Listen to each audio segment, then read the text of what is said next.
Greetings, I am Herbert Erpaderp, and today I'm going to build this 48th scale Tiger 1 early production Eastern Front from Tamiya. Inside the box, we find this hull tub. This part seems fairly good, and with the suspension arms moulded in, it should make for a fairly sturdy base for the model. Here's the whole top and rear. These are pretty neat and the detail is reasonable, but you wouldn't call it super fine detail or anything like that. It is kind of hard to see from above, but this part has quite a bad bend in it. I don't know if this is unique to my model, or if they're all like this. I certainly hope not. It isn't the worst thing ever, but it is a bit of a surprise in a Tamiya kit. Fortunately, the rest of the parts seem nice and neat and, as best I could tell, free from any moulding defects or errors. The kit includes some thin bits, mostly towing cables, and they do look pretty nice. The detail in this kit looks pretty decent. It's not an extreme super detail hyper realistic kit or something like that, but it does the job and it's quite neatly made. I mean, that is kind of the expectation from Tamiya. Nicely engineered kits that are moulded well, but nothing that's going to cause a rivet counter to soil their pants with joy. Probably only rage. You will have to do a bit of cleanup, of course, of your model, not the rivet counter, but it's not going to be too bad at all. The tracks are link and length, which, again, is no surprise if you've seen Tamiya's 48th scale kits before. They do usually have link and length. Some people don't like link and length, but I much prefer them to the dreaded rubber band tracks. Tamiya does have some kits with a better implementation of link and length, but these aren't too bad. They do include a jig, but I didn't find it very helpful. There's a set of 4 polycaps for all your polycap needs, as long as your needs don't involve 5 or more polycaps, I guess. I'm pretty sure all of Tamiya's 48th scale kits include weights of some type. This one has the cylindrical kind that you can see here.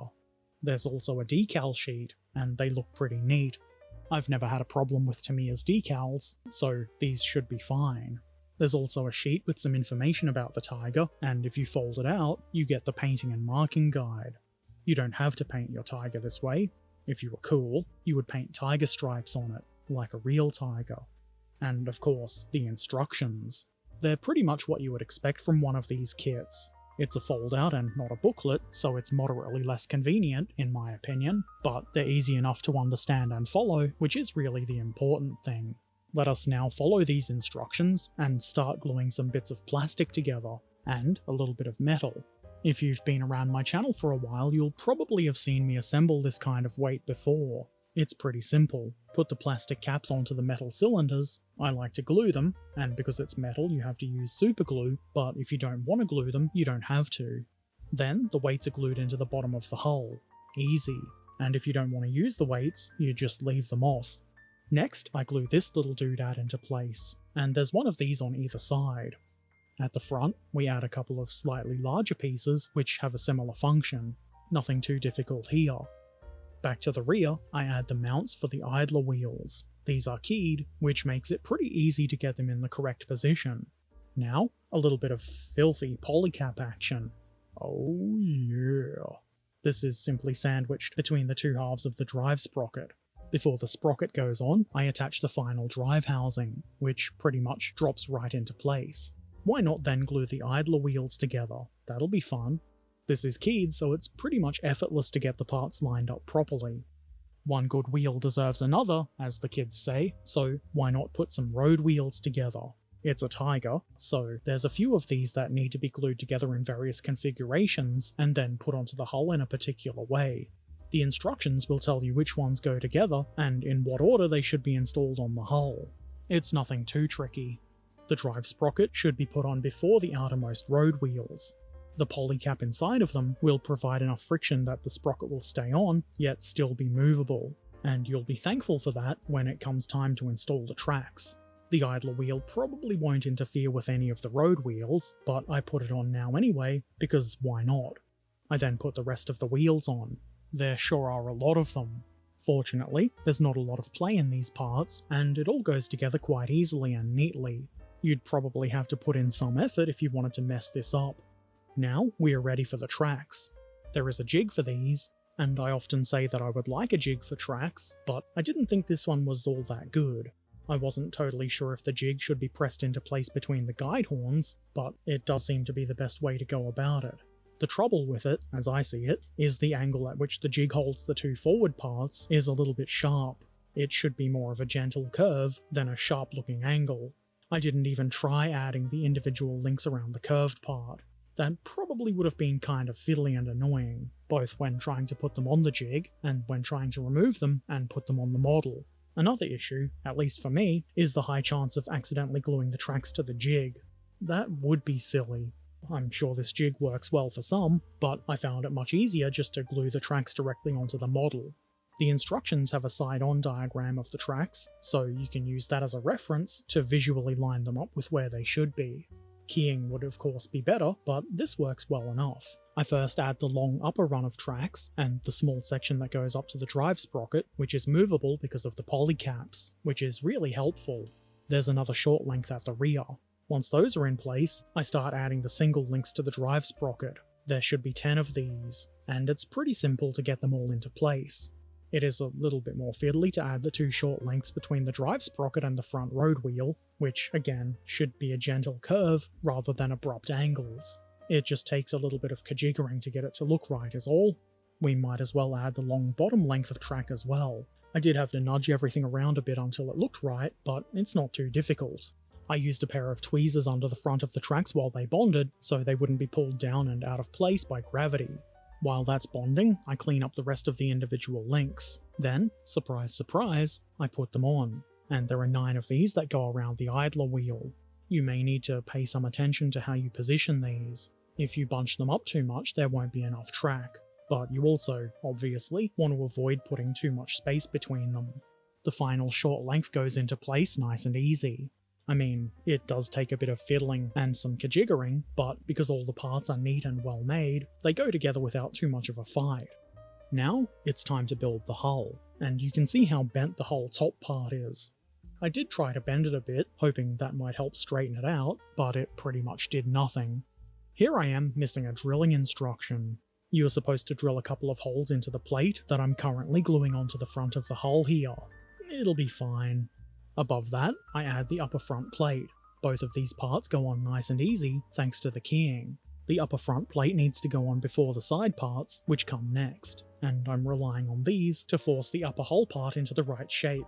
Because of that, I had to hold the part for a while to be sure the plastic was bonded, otherwise the whole top part will spring back into its curved shape, which wouldn't really be ideal. It would clearly be a lot better if we didn't have to worry about this, but it's not the most difficult problem in the world to deal with. In a relatively short amount of time, I've got both hull sides on, and they're holding the top part nice and flat. The rear plate goes on next. This also needed a bit of pressure and some tender holding, but nothing too challenging. I follow that by adding these little latch things. Obviously I don't really know what they are, other than small. The instructions want you to put these on before putting the hull together, but I figured it was probably better to leave them until now. These long plates, I guess you might call them, go into place next. These form the bottom of the sponsons, and if you put the correct part in the correct place, they're pretty easy to install. And that makes the upper hull ready to attach to the lower hull, so why not do that? It's pretty simple. Make sure all the contact points are contacting without any gaps, and then add some more glue so the glue god might smile upon you. Hatches come next, and these are pretty simple. It does look a little bit empty under the vision device covers. Maybe some no-good punk kids have stolen the actual vision devices. Between the two hatches, this air vent cover goes into place. I then assemble the exhausts, which are made up of 3 parts. The middle piece has 3 nubbins on the bottom, which correspond with 3 holes in the larger cylinder part. To top it off, this plate, which goes on top. This also has a guide nubbin. Installing those exhausts is a fairly logical next step, so that's what I did. The exhausts are identical, so it doesn't matter which side you put them on. The D-shaped keying will prevent you from putting them on upside down, but there is still a bit of play in them, so you may have to do some eyeballing and nudging. Next, I add the rear shackles. These will probably stay here with friction, but just to be sure they don't go anywhere, I glue them into place. Obviously, it's a good idea to nudge them into a position where it looks like gravity is doing gravity things to them. Then, these 2 lower exhaust cover doodads. I couldn't quite tell if these had a particular way they should go on. They do look pretty symmetrical, and the keying allows you to put them on either way. They're on and they look fine, so it's probably not worth worrying too much about it. I follow this with the rear mud flaps. Putting these on after the shackles seemed like the best way to do it. It might be ever so slightly more tricky if you do it around the other way, and nobody wants that. Above the left mudguard, there's a little box. This is almost 100% certainly for snacks, for anybody hanging out at the rear of the tank. Very thoughtful. I then assemble the jack. There's a little bit that goes on one end, and then the instructions tell us to add the handle. It seemed a bit easier to attach the jack body to the hull first, so that's what I did. The handle then goes in the little hole on the top here. There's a little holder for it moulded on the hull, so you just need to nudge it into position. Easy. Air filters come next, and there are two of these doodads, both of which are made up of two parts. They're keyed, so they go together very easily. I glue the air hose thing, whatever you would call that, onto the engine deck first, and then I jigger the filter boxes onto the hull rear. It is pretty easy, though clearance is a little bit tight on the right side above the jack. Nothing to worry about though. Between the exhausts I add this thing, which probably has a proper name that I'm unaware of, like Dennis or Lewis or something. It would have been a bit easier to get this into place before the exhausts went on, but obviously it can still be done. Then, the shrouds for the exhausts. These do have a particular side they should go on, and there's a little notch cut in the top on the outer side to allow room for the air pipes. I then glue a pair of headlamps together. The keying does make it easy to get the little slits oriented correctly. Their small size, however, does make them a little bit difficult to handle if you have gigantic fingers. Oh yeah, sure, blame the fingers, Herbert. It makes sense to install those headlamps next. You might have to do a little bit of nudging to get them to sit facing forward how they should, but it's not too hard. Here I am looking at the spot where there should be two holes to mount this shovel. Somebody forgot to drill them, didn't they? Yes. I did say that earlier though. Fortunately, the solution is simple. Cut the mounting pins off the shovel and eyeball the position. I'm sure it's not 100% the correct position, and the shovel police are on their way, but it looks fine to me. On the right rear of the engine deck, I add the fire extinguisher. This is important in case of sauerkraut fire, or any other kind of fire too, I guess.